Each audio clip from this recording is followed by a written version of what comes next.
ఇప్పుడు వస్తుంది చూడు లైన్ కేవారం. ఎందుకంటే మరి పెద్ద మనిషికి టోపీ పెట్టకపోతే మన కష్టం ఉంచుకుంటాడా? ఉంచుకోడు. కాబట్టి ఇది కథ.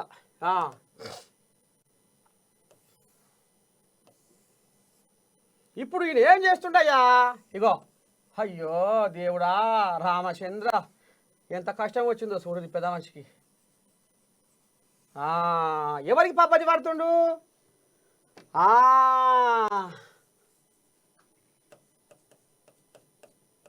ఈయన ఉండే కదా కొడుకు, గావురాల కొడుకు.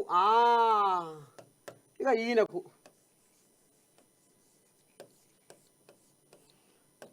ఈయన కేటి రాములు,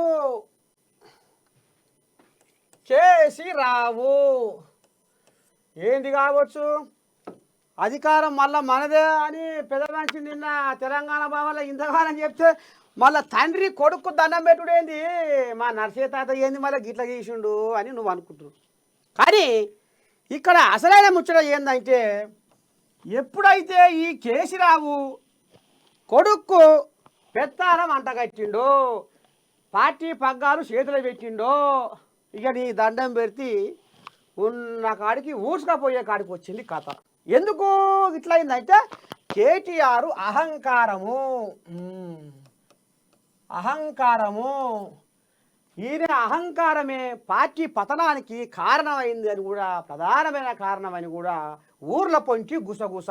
ఎందుకంటే మీ నర్సయ్య తాత తిరిగేదే ఊర్లు కదా, ఊర్ల పొంచి ఈ గుసగుస వినపడది.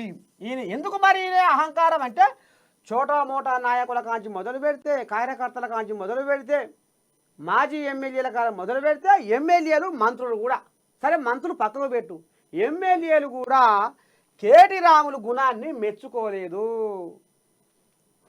ఏమన్నంటే అంటే అంటే షెడ్డో పడ్డో ఏదన్నా నియోజకవర్గం కష్టసుఖాలు చెప్పుకుందామంటే అందుకనే